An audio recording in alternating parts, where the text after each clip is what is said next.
Boa tarde, meu povo. Como é que vocês estão, hein? Espero que bem, é bom demais. Tá aqui mais um domingo apresentando o nosso programa Só de Boas Notícias. Começa agora o programa Ressoar com muita informação para você e hoje tá especial, viu? Você sabia que o maior causador de afastamento do trabalho no Brasil é a hérnia de disco? E a gente vai te contar tudo por aqui, viu?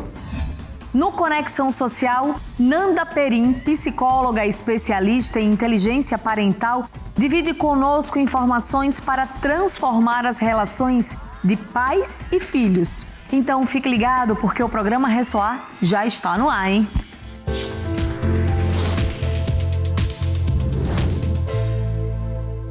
A hérnia de disco é a principal causa de afastamento do trabalho no Brasil. Isso é um problema muito sério, porque se a doença se agravar, pode até levar à cirurgia. E como prezamos pela sua saúde, acompanhe essa matéria especial para prevenir esse agravamento. Bora lá? A partir dos 30 anos, começamos a sentir dores em alguma parte do corpo. E as causas podem ser diversas, tanto pelo excesso de atividade física ou pela falta de fazer exercícios. A partir dos 40, mais de 80% da população já sofre com algum tipo de dor na coluna. A hérnia de disco é a principal causa de afastamento do trabalho no Brasil. O problema causa muitas dores e limita os movimentos. Os dados do Ministério da Previdência Social mostram que no ano passado, 51.400 brasileiros receberam benefícios por incapacidade temporária e foram afastados do trabalho por causa de hérnia de disco. Em comparação com 2022, o número de trabalhadores com hérnia de disco aumentou quase 70%. A hérnia de disco acontece quando discos que ficam entre as vértebras se desgastam. Com isso, as raízes nervosas da coluna ficam comprimidas, causando dor. Essa compressão é chamada de hérnia. E as mais comuns aparecem na região lombar e cervical. O tratamento pode ser feito com cirurgias, medicamentos e fisioterapia. O ortopedista especialista em coluna explica que a dor pode ser incapacitante, por isso a expressão de que as pessoas ficam travadas. Chegam a ter crises conhecido como travar, que não conseguem nem se mexer e às vezes têm que ser transportados ao pronto-socorro do hospital, até por ambulância. Muitos pacientes acabam desgastando os discos por movimentos repetitivos no trabalho, má postura e sedentarismo. Além disso, o tabagismo, a obesidade, o sobrepeso, o índice de massa corporal aumentado são fatores agravantes para o aparecimento da hérnia de disco. Cláudio nunca se esquece da dor que teve um dia e não conseguiu levantar da cama. Uma dor paralisante. As pernas não se mexiam, né? Da cintura para baixo eu estava incapaz. Ele fez fisioterapia, o que melhorou a qualidade de vida. Eliane, que também foi diagnosticada com hérnia há 20 anos atrás, hoje faz pilates e garante que não teve mais crises. Fortalece a musculatura. Tem gente que pensa que pilates é coisa para idoso, né? Exercíciozinho simples. Não é. Para mim o pilates é uma musculação. Se ele gosta de musculação, que ele faça musculação. Se ele gosta de natação, faça natação. É mais difícil dele parar de fazer. A probabilidade dele parar e voltar a ter sintomas é muito grande, porque ele tem que se manter ativo. Mas também muitos desses exercícios físicos repetitivos pode estar ligado às tarefas de casa, que é o caso da Marilene, que faz tratamento para a coluna que está com desgaste na região lombar. A dona de casa, de 65 anos de idade, já trabalhou como diarista, ajudante geral e cozinheira. Agora, só cuida da própria casa, mas todo final do dia sofre com dores nas costas. Abaixar, levantar, variar uma panela, varrer, passar pano, limpar o azulejo é horrível, limpar uma vidraça. No final do dia você está entregue. Para as donas de casa, esse é um trabalho que não tem muita folga e tem impacto na coluna, principalmente quando a postura é ruim. Esse fisiologista apresenta dicas para executar esse serviço sem prejudicar a coluna. Lavar louça. Para quem faz almoço e jantar em casa, esse serviço aqui é no mínimo 2 vezes ao dia e dependendo do tamanho da família, é um bom tempo na beira da pia fazendo este movimento. Evitar ficar muito afastado, eu tentar apoiar os cotovelos, né? Ajuda também a tirar a sobrecarga aqui da região dos ombros. A gente usar um apoio para o pé. Passar roupa pode levar tempo e a má postura pode ser a mesma da louça. Por isso, a correção é a mesma: uma mesa ou tábua mais alta e com apoio no pé. Organizar gavetas e armários que ficam mais baixos. A coluna fica arqueada e não demora para dar sinais de desconforto. Parece que a coluna vai travar, viu? E a dor eu tenho que ir aos poucos, fazendo esse movimento para poder aliviar. O correto nesse momento é exatamente usar um banco, deixar agora, Mariana, a coluna um pouquinho mais reta, né? E evitar essa curvatura acentuada da coluna, para você poder mexer sem flexionar tanto a coluna e realizar a mesma atividade sem estar com a lombar sendo sobrecarregada. A vassoura também precisa tomar cuidado para não ter um baita esforço nesse momento. Que ela evite essa flexão do tronco e trabalhe mais, Marilene, com o braço, só com o braço. Evitar essa movimentação do tronco, que é onde você vai se machucar. Nesse movimento, onde o cotovelo dela passa da linha do ombro, que a gente tem um movimento agressivo. O ideal é que ele estivesse numa altura mais baixa, para quando você colocasse essa peça de roupa, você não precisasse elevar tanto o seu braço. Manter um estilo de vida saudável e fazer atividade física com orientação de um especialista são as melhores formas de prevenir essa lesão. Hoje em dia consigo calçar um sapato, consigo ir no mercado, não ficar deitado em cima de um carrinho de compras, que era muito comum. Em vez de empurrar o carrinho, eu entrava dentro do carrinho. Tanta dor que eu sentia.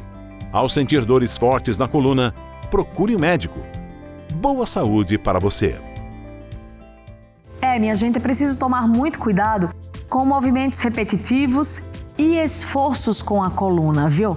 Agora acompanhe a edição do nosso Giro de Notícias. Você já ouviu falar no novo aplicativo do governo federal que permite bloquear rapidamente o seu celular em caso de roubo ou furto?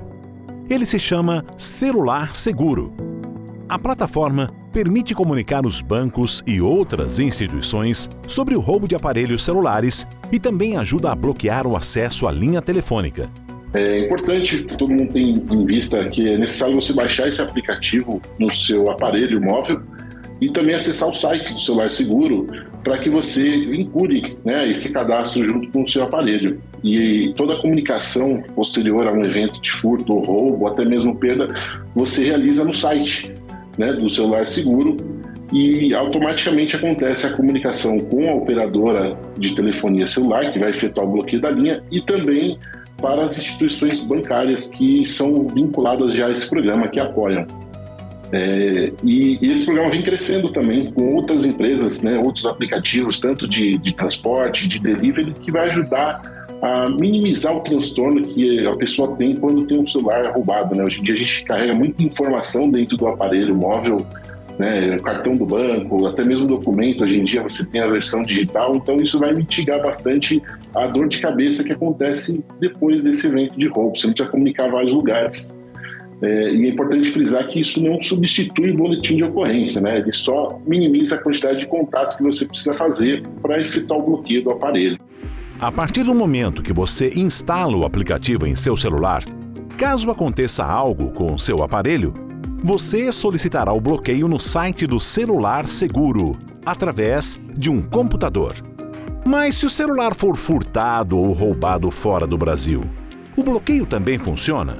Consegue também efetuar essa mesma comunicação e efetuar o bloqueio da sua linha e do seu aparelho, né? Lembrando que isso não torna o aparelho inutilizável ainda, né? Principalmente falando do nosso país, ainda existe um mercado paralelo de peças, né, que acaba desmontando o aparelho, fazendo a comercialização dessas peças que foram furtadas de um aparelho. Então, mas isso previne muito risco, né? Hoje em dia você consegue acessar o banco sem precisar ter a senha com o celular. Você, através da sua digital ou da identificação facial, você acaba tendo acesso a muita coisa. Dados pessoais, contato da família. Então, esse é um meio de prevenir, né, de evitar ali no futuro que você tenha problemas mais sérios, né? Usem seus cartões, tenham acesso a pedir dinheiro para os seus familiares no WhatsApp, em outros aplicativos de conversa. Aplicativo seguro e do Governo Federal. Celular Seguro. Baixe no seu aparelho, faça o cadastro e assim você estará protegido e evitará grandes prejuízos. Muito bacana, não é? Agora a gente faz uma pausa que é bem rapidinha. Mas pode ficar com a gente porque na volta tem Conexão Social, hein? Espero você!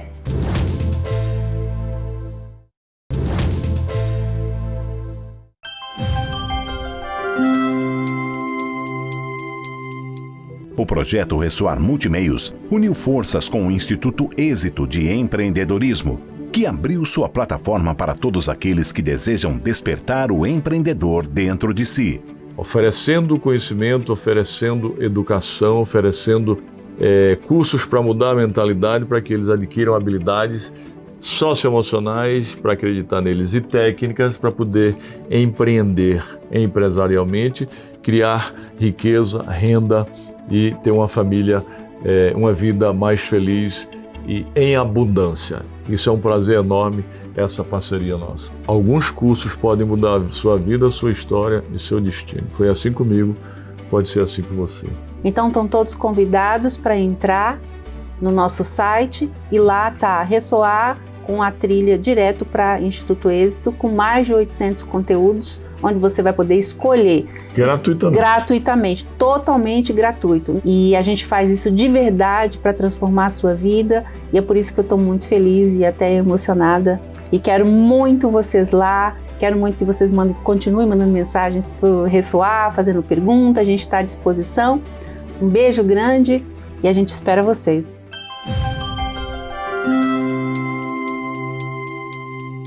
Estamos de volta com o programa Ressoar e agora a gente confere mais um Conexão Social. Hoje, a presidente do Instituto Ressoar, Ionice Silva, tem o prazer de conversar com a Nanda Perim, que é psicóloga, especialista em inteligência parental. Confira!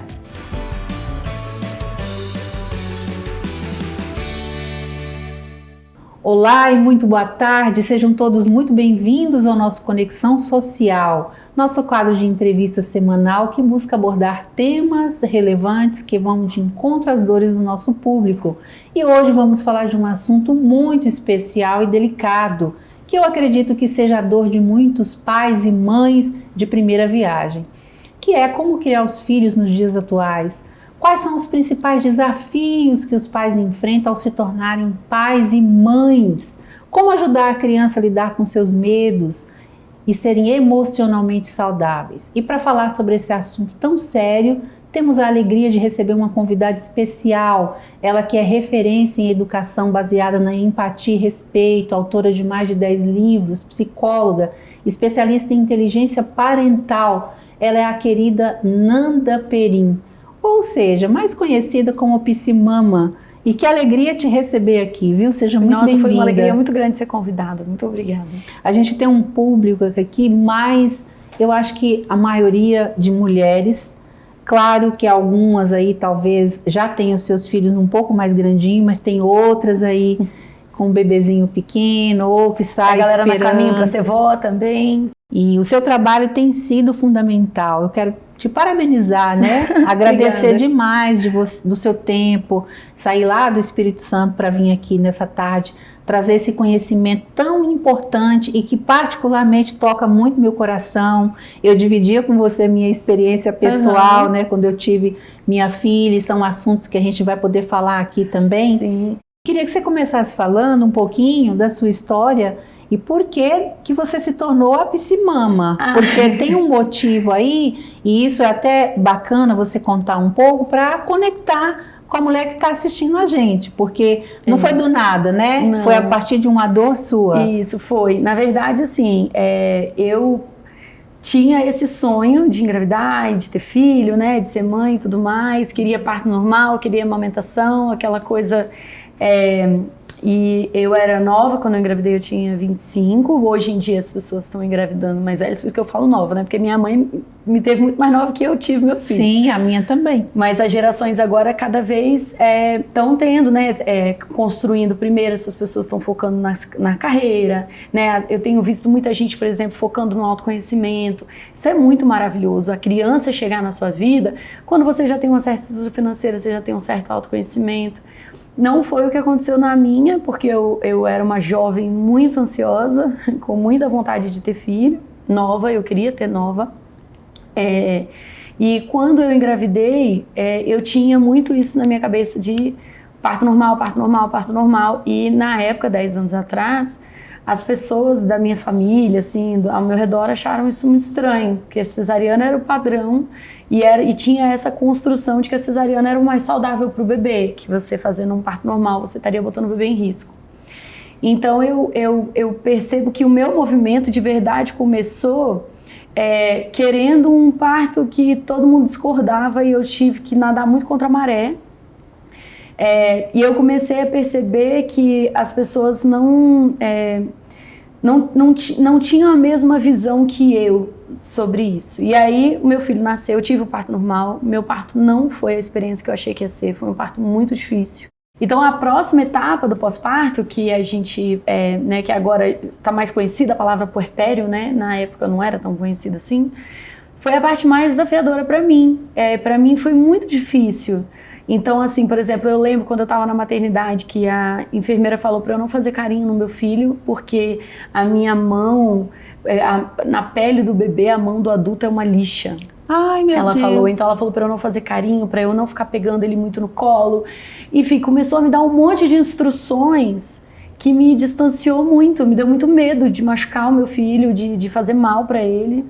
E aí teve uma vez que eu tava em casa, tipo, poucos dias que a gente tinha chegado em casa e o bebezinho tava no berço e eu, assim, agoniada de vontade de ficar com ele no meu colo, né? Uma coisa muito orgânica, assim. De mãe, né? E eu olhei pro meu marido e falei, nossa, cara, tudo que eu queria agora era pegar ele no colo.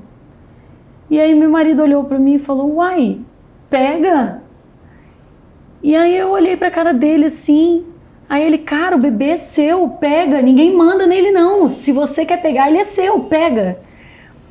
E aí, na hora que ele falou isso, que me bateu uma raiva, sabe? Claro, ele é meu, é lógico que eu posso pegar se eu quiser. E aí eu peguei ele no colo e fiquei com ele um tempão no colo, assim. E depois disso, eu comecei a perceber o tanto que eu, enquanto mãe, estava sendo colocada num lugar de não faz, tome cuidado, sabe, assim, e eu decidi que eu queria ler sobre isso, então eu comecei a estudar sobre o puerpério, por que era tão difícil, por que se meu filho estava bem eu queria chorar o tempo todo, por quê? Eu fui querer entender e descobri nessa minha leitura que muita coisa que a gente considera tradicionalmente, né, na educação padrão, não pega a criança no colo para não mimar, né? Criança que fica muito no colo fica mimada, depois não aguenta ficar no berço. Vários conceitos, tem que amamentar a cada 3 horas, não pode dar peito toda hora que o bebê pede, senão o bebê vai aprender a ser chorão. Era muita coisa que eu tinha ouvido que quando eu fui estudar não tinha nada a ver com o que a ciência já sabia. Quando o meu filho fez 1 ano, quando ele fez 9 meses, o pediatra começou, desmama, já mamou demais, seu marido já deve estar de saco cheio de você com cheiro de leite. Ele falava umas coisas assim e aquilo me convenceu. Eu falei, nossa, eu tô sendo uma mãe exagerada, querendo que o bebê mame mais de 9 meses. Eu me achei assim, a mãe doida, sabe? A mãe super protetora, querendo um bebê de 9 meses. O bebê grande desse mamando, não é bonito, não sei o quê. E aí, quando ele falou para eu desmamar, ele deu assim, qual era o nome do leite que era para eu comprar, qual era a farmácia que era para eu comprar, sabe? Eu não tinha, fui muito inocente.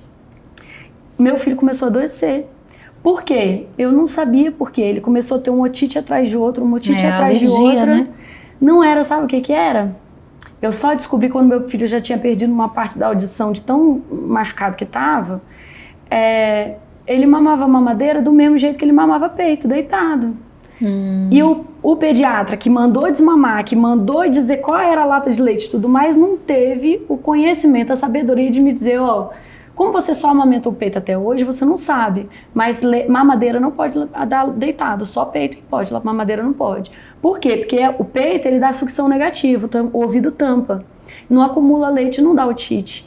A mamadeira não, a sucção é diferente, então o leite ia todo pro ouvido do meu filho e ficava dando infecção em cima de infecção. Então meu filho estava com o ouvido infeccionado e vinha mais leite, entendeu? Quando ele fez 1 ano, eu descobri que estava grávida do meu segundo filho. E não foi planejado, não era uma coisa que eu queria. Então eu comecei a chorar desesperada, porque eu falei, eu não quero passar por aquilo tudo de novo, não quero fazer cesariana, não quero parto normal, não quero nada, esse bebê vai ter que ficar aqui pro resto da vida. Vou ser nós dois, vai ser nós dois aqui. E aí eu entrei em pânico, porque eu ia ter que passar por tudo aquilo de novo. E aí eu tive uma conversa comigo, eu falei, cara, se é pra passar, nós vamos passar, mas nós vamos passar direito.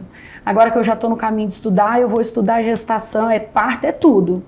E aí, a partir daí, eu comecei a escrever sobre isso num blog, porque eu falei, eu não quero mais ninguém passando por isso. Eu quero dizer para o mundo inteiro o que eu estou descobrindo aqui.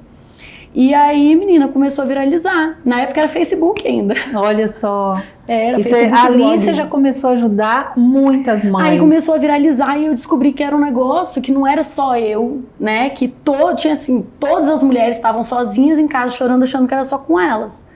E aí elas liam e falavam, então não sou só eu chorando com o bebê saudável, então não sou só eu, sabe? E aí começou, então eu posso pegar meu bebê no colo sempre que tiver vontade? Pode! Então eu posso dormir com ele na minha cama se for melhor, não tem que ficar levantando 5 vezes por noite? Pode, não tem problema, sabe? Assim. E aí isso eu acho que virou um movimento por isso, porque era muita mãe passando por esse sofrimento sem qualquer necessidade, entendeu? Sim, eu lembro que na minha época me falaram que você jamais podia beijar o pezinho do neném, porque senão o neném não andava. E você falando aí, eu lembrei que meu sonho era dar um beijo no pezinho, aquele pezinho tão pequenininho. Eu não consegui. Aquele pede um beijo, não é? Aí o dia que eu descobri que podia, eu beijava o pezinho. Como que não vai andar, gente? Pode beijar o pezinho, a quantidade de coisas que põe na cabeça da gente, né? E a gente querendo fazer o melhor pro filho da gente, a gente faz. E a gente não consegue. Agora, eu queria que você falasse de algo que é bem assim, pessoal também, e que faz muitas mães sofrerem. Que é aquilo, a gente quando fica grávida, assim como você não sabe se vem um menino ou uma menina, até você fazer o exame, saber, né? Você fica naquela expectativa. Depois você fala, tem que vir com saúde, esse é o maior sonho da mãe. Só que aí a mãe, ela quer que seja um parto normal, ela quer amamentar. Infelizmente, nem todas conseguem, né? E aí eu queria que você falasse agora para a mãe que está vivendo isso. Porque às vezes ela não está conseguindo amamentar, às vezes ela não conseguiu ter o parto normal. E ela está se sentindo culpada e ela está sofrendo. Talvez ela está se culpando, às vezes nem é ninguém, né? Olha, o que eu tenho para dizer para você é o seguinte, primeira coisa de tudo, faz muito sentido você estar triste com isso. E você tem todo o direito de sentir essa tristeza, de sentir dor, de sentir essa sensação que você está sentindo, que você queria que fosse diferente. Se alguém vir falar para você assim, poxa, mas seu filho está saudável, mas vai dar tudo certo. Essa pessoa tem a melhor das intenções, a gente não tem a menor dúvida disso. Mas você precisa se permitir sentir isso também. Porque parte do processo do luto, porque isso é um luto. A gente faz o luto do parto que a gente desejou e não teve, a gente faz o luto da amamentação que a gente queria, dos momentos de amamentação que a gente queria viver e não viveu, né? E a gente tem o direito de viver esses lutos, faz parte saudável da sua relação com o seu bebê, você viver esse luto, você tem esse direito. Então você não é doida, você não é ingrata, você é só uma pessoa vivendo uma etapa da sua história, entendeu? E que não tem qualquer problema. Então, não se culpe por estar triste, por estar chorando. Mas eu sei que dar mamadeira vai alimentar o meu bebê. E ainda sabendo disso e tendo gratidão por essa mamadeira, você ainda pode sentir, poxa, mas eu queria que fosse o peito. E não tem problema. Você você se permitir passar por isso, você se permitir estar triste, vai te ajudar, inclusive, a eventualmente, no seu tempo, superar essa dor. E isso para você e para o seu bebê vai fazer parte da história de vocês. Não é um problema, uma coisa que você não soube, é parte da história. Cada um de nós tem uma história e a gente precisa abraçar a história da gente e dizer, essa é a minha foi assim. E teve etapas que eu não amei, teve etapas que eu amei, e junto todas essas etapas formou a minha história. Então se permita sentir isso e não se culpe, né? Faça assim o máximo que você puder para sentir assim, eu dei o que eu pude dar, eu entreguei tudo que eu pude dar para isso aqui, e agora é a etapa que eu aceito que isso não foi possível e eu vou levar o tempo que for preciso. Não fique com pressa, porque o seu tempo, ele é seu. Sim. Agora, Nanda, quando nasce um bebê, é o momento que também nasce a mãe, nasce o pai. Quer dizer, né, aí você se tornou mãe. E é um negócio que você acorda de noite e fala, meu Deus, eu agora sou mãe. Aliás, eu acho que a mulher, quando fica grávida, eu era assim, eu acordava à noite e falava, gente, eu sou mãe, né? Um negócio que você fica... Eu acordava pensando, gente, eu tô fazendo um ser humano. Como que pode? Ele tá se formando. Como assim, né? Você vai fazer o exame e você fala, como é que tá, doutor? Já formou o quê? E aí eles falam, né? Não, já tá inteirinho aqui, já tá nessa fase. Que você acompanha isso, né? Eu queria que você desse instrução, a instrução que você gostaria de ter recebido, que eu também, acho que todas as mães. Como é que nasce um pai e uma mãe? Como é que agora ele lida com esse serzinho que chegou na vida dele? Olha, a principal, eu acho que a dica que tornou a psimama, né, é você entender que tudo o que vai acontecer na sua vida a partir do momento que esse bebê nasce, é tudo muito novo. E quando a gente está começando uma etapa nova da nossa vida, qualquer nova jornada vem cheia de medos e cheia de erros. A gente vai errar muito. Tem uma pesquisa que diz que a maior parte das vezes que os pais vão até um bebê chorando, eles erram o motivo. A maior parte das vezes. Era tipo 7 a cada 10, sabe assim? Então, assim, no processo de você conhecer esse bebê, de você aprender a se comunicar com o bebê, você vai errar.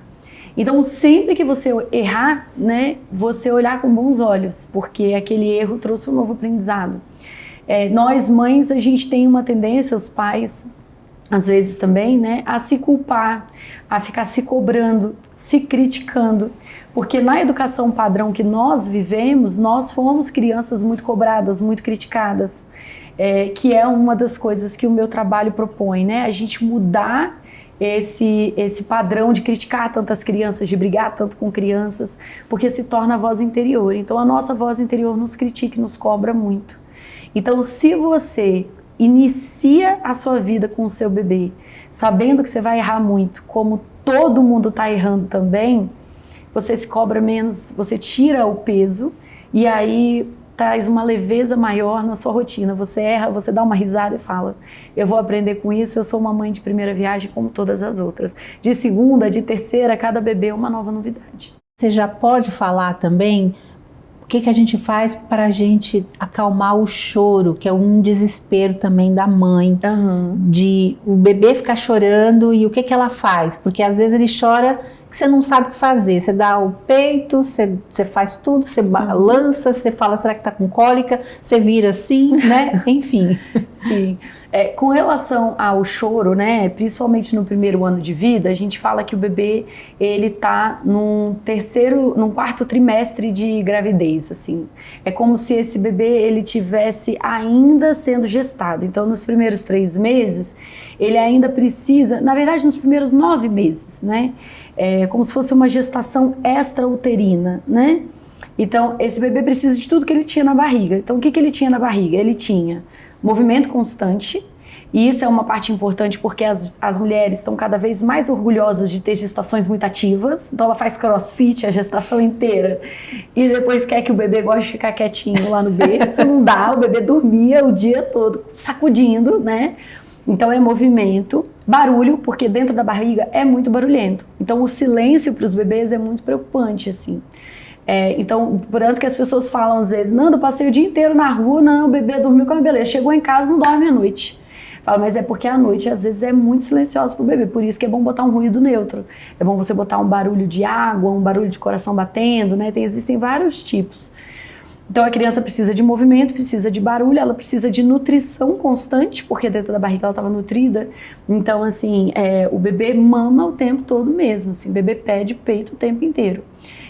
Pede mamadeira o tempo inteiro. E é uma coisa que a gente tem que entender que o estômago dele é pequenininho. Então, se ele pede leite o tempo todo, a gente vai dar. Não ficar nessas coisas de tem que dar a cada 3 horas, não pode dar sempre que chorar. Às vezes ele está chorando de fome mesmo, né? E choro é a única forma de comunicação do bebê. O bebê vai chorar se ele estiver com fome ou se ele estiver com a coceira no pé. Então, o leite, a sucção é uma forma de relaxar esse bebê. Então, ele não chora só quando ele tem fome e o leite não é solução só quando o bebê tem fome. Então, além de movimento constante, de barulho constante, de nutrição constante, o bebê também precisa de calor constante. Dentro da barriga é muito quente, né? E os bebês, eles precisam desse calor humano. Porque o bebê humano, ele foi feito para ser carregado, ele não anda sozinho. Então, não sentir um adulto, né, que ele confia próximo dele é motivo para o cérebro dele entrar em alerta e ele chorar muito. Então, se esse bebê está com nutrição constante, e tem uma quinta coisa que é o bebê apertadinho, quando o bebê está chorando muito, lembra que sugeriam a gente fazer um charutinho no bebê assim? É para ele ficar todo apertadinho, é um estímulo proprioceptivo que a gente fala, que é deixar ele todo sentindo o aperto, igual, por exemplo, quando você vai deitar abraçado com alguém, a pessoa te aperta assim, e você sente, eu tô confortável aqui. Então, quando o bebê chora, ele provavelmente está precisando de algum desses 5 sinais de segurança. São pistas que a gente dá para o corpo do bebê de que ele está sendo cuidado, que ele está sendo protegido. Então, ele tende a se tranquilizar. Mesmo que ele esteja chorando porque ele está com dor, porque ele está com algum incômodo, né, porque ele está com gases, essas pistas de segurança acalmam ele um pouco. Tipo, tá doendo, mas você está seguro, tem alguém olhando por você. Verdade. Agora, a raiva, né? Vamos falar um pouquinho dessa emoção primária, né? É a emoção primária e às vezes quando o neném começa a sentir que ele pode, né, ter algumas reações ali, começa a dar birra, já começa a fazer um pouquinho de birra mesmo, e os pais entram em desespero, porque falam, meu Deus, esse menino já está ficando mal criado. E acho que é uma preocupação de todo mundo. Acho que é importante você falar de como funciona, né, o ser humano, o bebê, que já começa ali, porque já nasce com ele, né, Nanda? Como lidar com isso? A parte mais interessante disso é a gente entender o seguinte, os bebês, eles não têm qualquer consciência das emoções deles, até eles fazerem mais ou menos ali uns 4 anos. Nessa idade 2, 3 a 4, a gente já consegue começar uma alfabetização emocional. Então, as crianças vão saber as emoções primárias no máximo, assim. São aquelas muito... Ainda assim, são as principais das primárias, que é raiva, medo, né, tristeza e felicidade. Pronto, não vamos nem enfiar nojo aí no meio, porque vai confundir a criança toda. E aí, a criança não consegue ainda diferenciar isso muito bem, mas o mais importante de tudo é os pais entenderem que ela não tem qualquer controle disso. Para a criança ter controle, ela precisa desenvolver uma coisa que a gente chama de controle inibitório, que é você conseguir inibir o movimento. Então, eu estou indo pegar essa xícara e eu consigo parar a minha mão aqui e inibir o movimento de pegar a xícara. Você pede para uma criança pequenininha ficar com a mão aqui para pegar a xícara, eventualmente ela vai pegar porque o corpo dela ainda não tem esse controle. Não tem motricidade fina ainda, a motricidade ainda está sendo desenvolvida muito grossa, é uma criança que vai pegar um copo de água, derruba, né? Então, qual é o maior problema, na minha visão, que estressa muito os pais? Eles têm uma expectativa muito alta. Foi feita uma pesquisa que mostrou que a grande maioria dos pais de criança de 2 anos acham que essa criança, a grande maioria acha que essa criança tem condições de obedecer, por exemplo. E uma criança de 2, 3 anos, ela não tem condição de obedecer nem ao próprio corpo. Ela não tem condição de querer andar e andar, né? Uma criança de 4, 5 anos ainda não tem condição de planejar esses movimentos com destreza, ela planeja tudo muito mal ainda.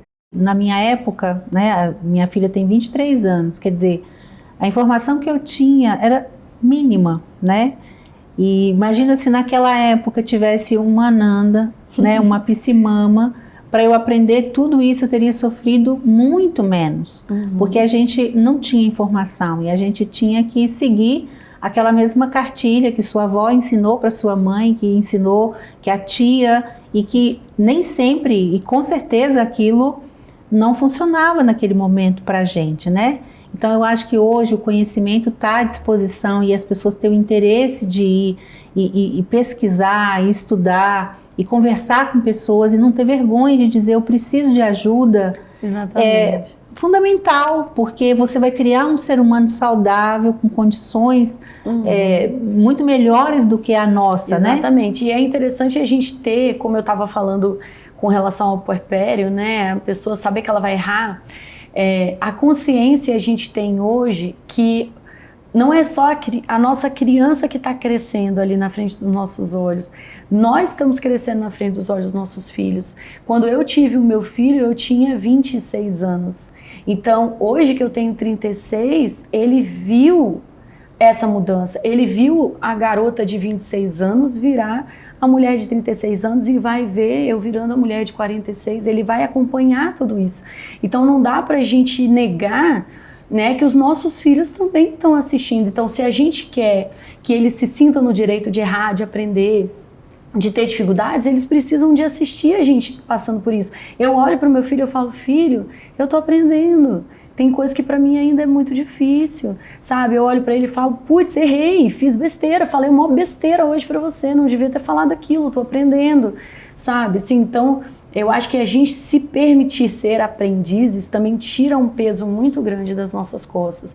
Agora, os pais que têm o primeiro filho, depois o segundo, e às vezes 3 filhos, cada filho é diferente. Eu acho que cada pai também é diferente, porque as pessoas não são iguais, né? E como é que o pai faz para ele poder dividir esse tempo entre os filhos e demonstrar o amor que é um amor igual, mas que às vezes demonstrar de formas diferentes, né? Eu acho que isso que você falou é muito importante, a gente ter consciência de que nós nunca seremos a mesma mãe para todos os nossos filhos. Da mesma forma que nós não somos a mesma pessoa para todos os nossos amigos, para todo mundo. Eu sou uma pessoa para o meu marido, outra para minha mãe, cada pessoa me enxerga de uma forma. Sim. Né? Então, às vezes a gente ouve assim, gente, como pode? Filho do mesmo pai, da mesma mãe, são pessoas, né, que tiveram vidas tão diferentes, mas não é verdade. Né? Um filho meu, quando ele nasceu, eu era uma pessoa de 26 anos que não tinha emprego. Quando o outro nasceu, eu psimama desistia. Como é que vai dizer que eles dois tiveram a mesma mãe? Não é verdade, né? Sim. Então, assim, um filho é de um jeito, às vezes eu me identifico mais, é filho preferido? Não é, mas tem filho que tem um humor igual ao seu e outro filho que não tem. Filho que gosta das mesmas atividades que você e dá atenção para aquele filho é muito fácil, porque tudo que ele gosta, você gosta. E o filho que não gosta das coisas que você gosta, então dá atenção para aquele filho é mais difícil. Sim. Agora, qual é o momento, assim, que os pais devem liberar os aparelhos eletrônicos? Porque hoje, às vezes, os pais fazem isso muito precocemente. A criança nem tem nenhuma maturidade para estar com o celular na mão. E, às vezes, até porque o pai quer ficar tranquilo também, então dá o celular para o filho.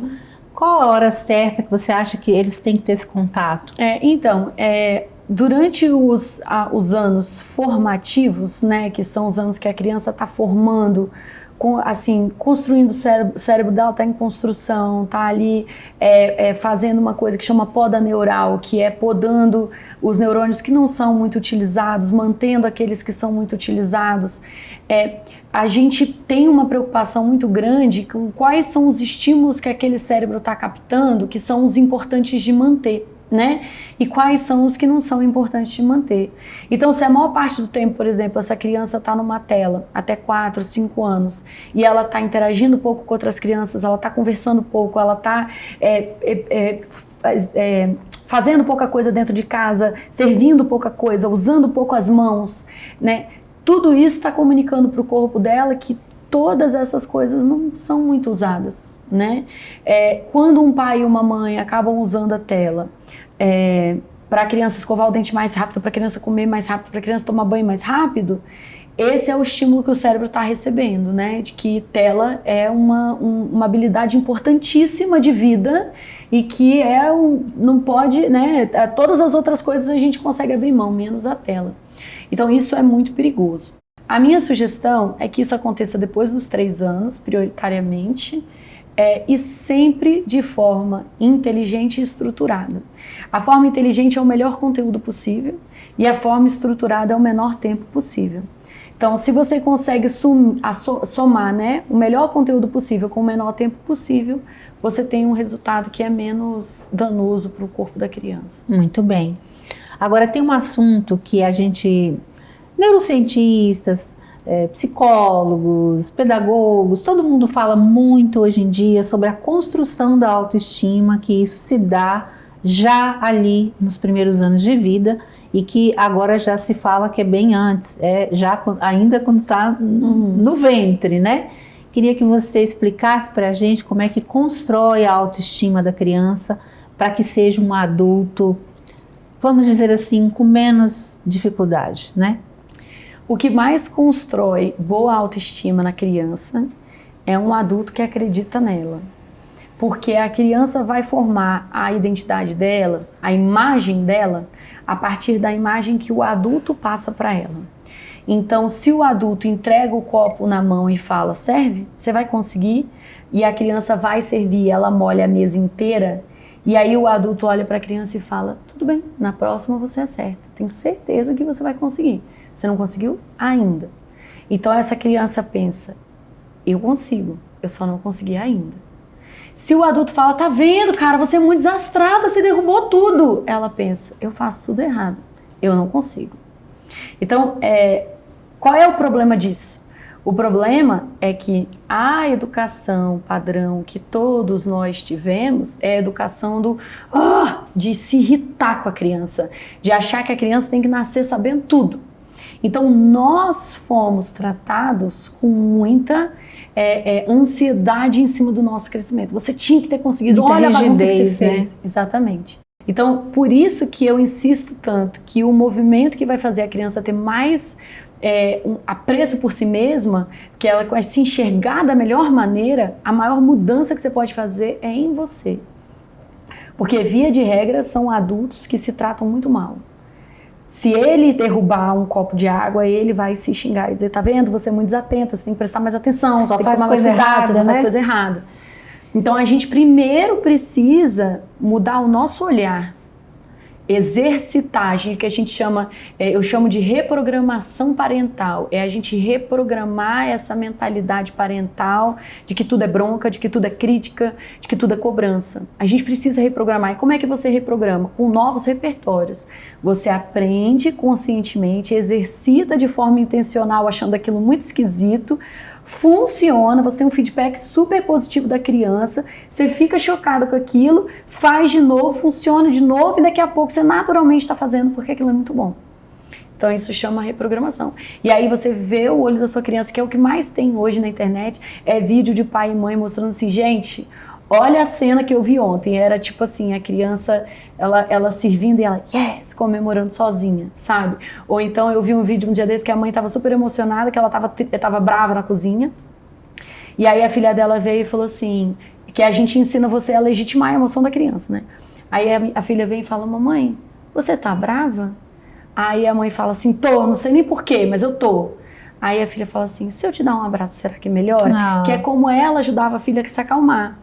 Aí ela, eu acho que sim. Aí a filha dela vai dar um abraço nela, olha pra ela e fala, você está indo muito bem. E sai, que é o que ela faz. Repetindo a mesma coisa. E aí a mãe, é tipo essas câmeras de casa, aí a mãe começa a chorar e fala, gente, como pode? Eu fiz tanto pensando em que ia ser bom pra ela, mas eu nunca imaginei que ia ser bom pra mim, né? Então essa mudança, você quebrar esses ciclos, traz padrões na vida da sua criança que a sua criança vai colher frutos para o resto da vida. Você imagina, é assim que ela vai tratar os maridos, esposas, é assim que ela vai tratar filhos, é assim que ela vai tratar amigos, é assim que ela vai tratar todo mundo. E como é que esse mundo vai tratar ela de volta? Sim.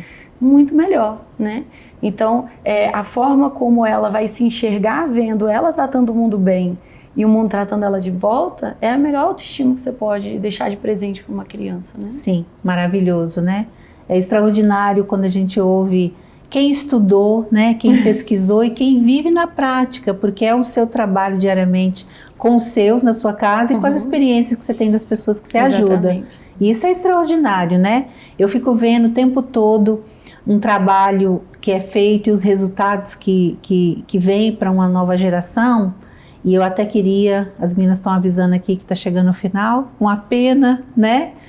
Mas eu queria antes te fazer uma última pergunta, e essa tem muito a ver com o que a gente vive aqui. A gente tem um projeto grande que lida com adolescentes lá na Bahia, e eu vejo muito crescimento, porque eles chegam ali 3 aninhos, né? E vão crescendo, eles saem de lá já com 18 anos.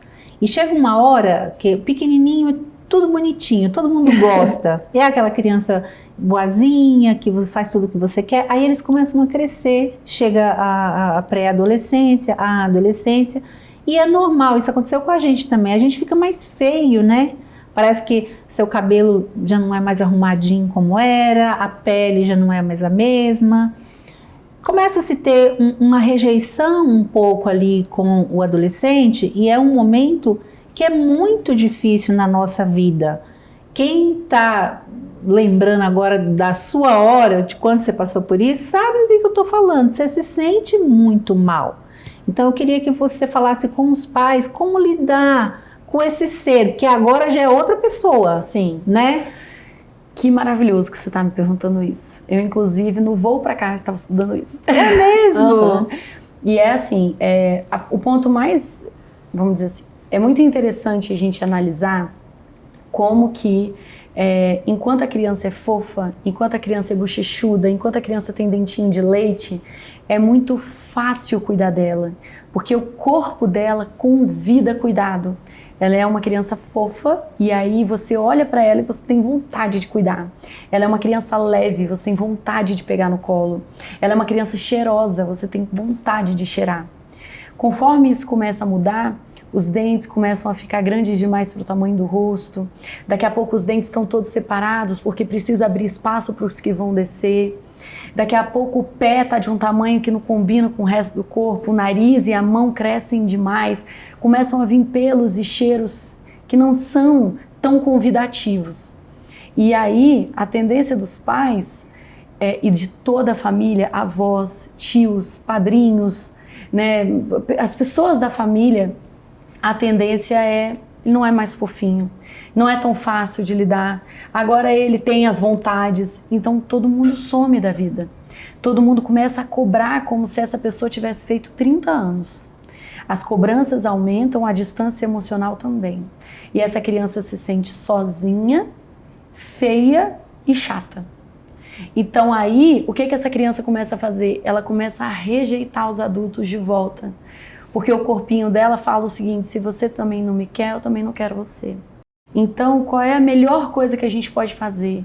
A gente pode abraçar, pegar no colo, dar cheiro, mostrar amor, mostrar preocupação, conversar, vir ao encontro desse adolescente e ouvir o que ele tem para dizer. De verdade, assim, sem julgar, sem querer dar solução, sem querer problematizar. Seja a pessoa que vai ouvir, vai dar ouvido mesmo, que vai responder assim: eu estou entendendo tudo que você está me dizendo. Muito bem. Queria que você deixasse seus contatos, convidasse as pessoas para te encontrar. Você me encontra no Instagram, em Psimama, @Psimama. Eu tenho 10 livros, 1 para adultos, 9 para crianças. Eu tenho uma pós-graduação para profissionais da infância ou pais e mães que estão em transição de carreira e querem trabalhar curando infâncias. E eu também tenho um curso para pais e mães aprenderem a quebrar ciclos na educação dos próprios filhos. E todos os dias tem conteúdo novo lá na Psimama. Então, se você me seguir, você já começa a sua jornada hoje mesmo. Maravilhoso. Gratidão eterna. Muito obrigada pelo convite, eu amei. Foi maravilhoso. Aprendemos muito. Tenho certeza que a gente ajudou muitas mamães aqui. E também quem quer se tornar mãe, né? Isso. Acho que foi esclarecedor demais. Gratidão mesmo, viu? Muito obrigada, eu amei o convite. E, gente, que lindo tudo isso que a gente ouviu aqui, né? Que você consiga colocar tudo isso em prática. Siga a Nanda, o Psimama, lá tem conteúdo todo dia. Todo dia ela traz algo que você está vivendo aí. Às vezes Você entra lá, ela tá falando, parece que ela ouviu o que eu tô precisando, né? Então, isso é maravilhoso, porque hoje a gente tem a informação ali, acesso dos nossos dedos, é muito fácil. E eu quero te convidar para segui-la, siga o Ressoar também, me siga. Um grande abraço para você e até o nosso próximo encontro. Até lá.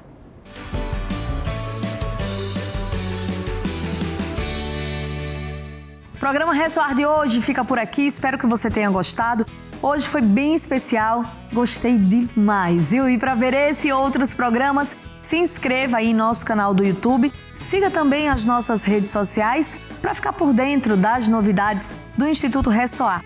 E para encerrar, vamos ficar com o seguinte pensamento: maior que a tristeza de não haver vencido é a vergonha de não ter lutado. Então, lute pelos seus sonhos e nunca desista deles, beleza? Semana que vem a gente se vê por aqui. Um grande abraço, fiquem com Deus, bora lá!